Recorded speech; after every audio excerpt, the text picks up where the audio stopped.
श्री सच्चिदानंद सद्गुरु साईनाथ महाराज की जय। श्री साईनाथ स्तवन मंजरी। आज हम स्तवन मंजरी का श्लोक नंबर 95 और 96 का अर्थ जानेंगे और हमेशा की तरह पहले श्लोक पढ़ेंगे। ये दोनों श्लोक बहुत ही महत्वपूर्ण हैं। एक भगवान और उनके भक्त के बीच की भक्ति का प्रदर्शन की उसकी मुख्यता के बारे में है। आप लोग सुनिए और आप खुद जानिए। श्लोक नंबर 95। दामा ने दिया रूप महार, रुक्मिणी वर त्रैलोक्य आधार। चोखा जी ने किया कमाल, विष्णु को दिया कर्म पशुपाल। महाराष्ट्र के पंढरपुर के पास मंगलवेदा के नाम से एक जगह प्रसिद्ध है। वहाँ भगवान पांडुरंग के परम भक्त श्री दामाजी रहा करते थे। वे नीचे कुल में जन्मे थे, लेकिन उन्हें एक महासंत का दर्जा दिया गया। मेहर जाति के थे दामाजी। दामाजी बिदार नामक जगह के राजा के राज्य में काम करते थे। 1460 इस साल में एक बार बिदार में भयंकर अकाल पड़ा। लोग भूख से तड़प रहे थे। तब दामाजी ने राज्य के भंडार से धान्य तथा अनाज निकाला और सभी लोगों के बीच में वितरित किया, क्योंकि राजा और उनके राज्य के मंत्रियों ने उन लोगों की भूख को नज़रअंदाज कर दिया था और दामाजी रहा नहीं गया। यह काम उन्होंने राजा की अनुमति के बगैर किया, इसलिए वो एक अपराध बन गया। यह घोषणा की गई कि दामाजी को दंडित किया जाएगा। उस वक्त साक्षात विट्ठल भगवान पांडुरंग ने मेहर जाति के एक व्यक्ति का रूप धारण किया और वे आए और उनके साथ एक थैली भर के सोना ले आए और राजा को दिया। यह सोना उस धान्य व अनाज का मोल था जिसे दामाजी ने वितरित किया था। भक्त की रक्षा करने के लिए स्वयं पांडुरंग विट्ठल ने मेहर का रूप धारण किया और भक्त की रक्षा की। तो मेहर के रूप में भक्त की भक्ति का प्रदर्शन करने पांडुरंग भगवान स्वयं आए। दासकनु कहते हैं, वे पांडुरंग जो त्रिलोक्य मतलब तीन लोकों के, त्रैलोक्य तीन लोकों के जो दाता हैं, जो आधार हैं, वे स्वयं आए थे। और जो रुक्मिणी के पति थे, वे स्वयं आके अपने भक्त की रक्षा उन्होंने की और उसकी मान सम्मान और मर्यादा की रक्षा भी की। इसी प्रकार दासकनु दूसरे एक अनन्य भक्त के बारे में भी कहते हैं। 14वीं शताब्दी में चोखा मेला के नाम से एक विट्ठल भक्त रहा करते थे। वे भी मेहर जाति के ही थे, जो बहुत ही नीचा कुल माना जाता था। वे महाराष्ट्र में पंढरपुर के पास वहीं मंगलवेदा में भी रहा करते थे। उस वक्त की बात है जब नीचे जाति के लोगों को शूद्र कहा जाता था और उनसे बहुत बुरा बर्ताव किया जाता था। उसे उच्च कुल के लोगों के घरों में काम करना पड़ता था और नौकर बन के।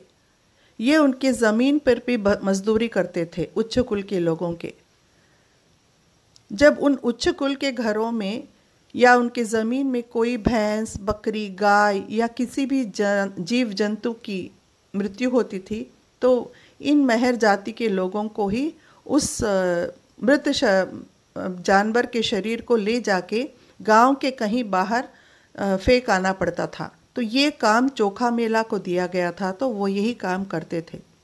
लेकिन वे पांडुरंग के इतने भक्त थे, परम भक्त थे, हमेशा उनके मुंह में सिर्फ पांडुरंग का जाप ही होता था, चाहे वो जो भी काम करें।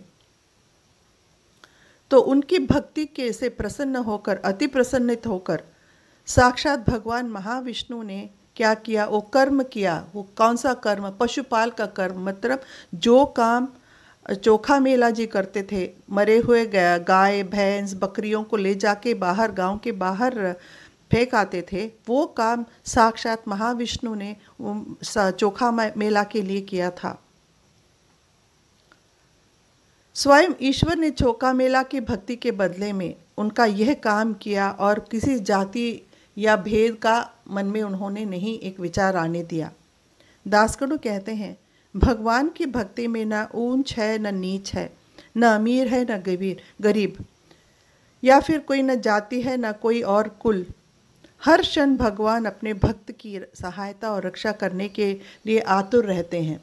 तो ये जो भेदभाव भक्ति, ये जो हम मनुष्यों ने ही किया है, ये जो उच्च कुल नीच कुल, ये अछूत है, इसको छूना नहीं है, ऐसी बातें मनुष्य के मन में ही आई थी और मनुष्य ने ही इस सब बातों को पूरे हमारे समाज में फैला दिया। लेकिन भगवान इस सब से परे हैं। ये बातें हम इस श्लोक से हमने ये जानकारी हमें मिली है, जो कि मेरे लिए बहुत ही महत्वपूर्ण है।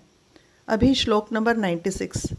महिमा संत ईश ही जाने, दासानुदास स्वयं बन जावे, सच्चा संत बड़प्पन पाता, प्रभु का सुजन अतिथि हो जाता। दामाजी और चोखा मेला जैसे महाभक्तों तथा संतों की महिमा जानकर स्वयं ईश्वर उस भक्त का दास बनकर सेवा करते हैं। पुराणों में ऐसी कई कथाएं हैं जहां भक्तों के हित के हेतु भगवान स्वयं पधारते थे और कार्य करते थे। इस प्रकार करने से सच्चे संत को मान सम्मान मिलता है और वह सच्चा संत प्रभु का अतिथि बन जाता है। ईश्वर उन भक्तों को अपना मालिक मानते हैं और स्वयं उनके दास बनकर उनकी सेवा करते हैं। इसका एक उदाहरण भी है। पैथन नाम का एक जगह है महाराष्ट्र में। वहाँ संत एकनाथ महाराज रहते थे। वे भगवान के ईश्वर का इतना ध्यान करते थे, कृष्ण जी से बहुत, वे उनके कृष्ण भगवान उनके इष्ट देव थे। तो हमेशा 24 घंटों ध्यान में मग्न रहते थे, भगवान के ध्यान में मग्न रहते थे। तो उनके घर में उनकी मदद करने के लिए एक नौकर रहता था जिसका नाम श्रीखंडिया था। तो भगवान श्री कृष्ण एकनाथ महाराज की भक्ति से इतने प्रसन्न हुए कि उन्होंने उस श्रीखंडिया की जगह ले ली उसके घर में, एकनाथ महाराज के घर में। और स्वयं श्री कृष्ण भगवान ने 12 साल श्रीखंडिया की जगह लेके संत एकनाथ महाराज की सेवा की। दूर दूर तक जाते थे और पानी भर के ले आते थे एकनाथ जी की सेवा करने के लिए। घर के सारे कामकाज और एकनाथ जी का सब काम वो स्वयं करते थे। भक्ति की यह एक महत्वपूर्ण अवस्था है जहाँ ईश्वर दास की सेवा करते हैं। ये सुनने के लिए अति प्रेरणादायक है और अगर हम इस भक्ति की तरफ एक भी कदम उठा के रखें तो हमारा जीवन बहुत ही सफल होगा। ओम साई राम, जय साई राम।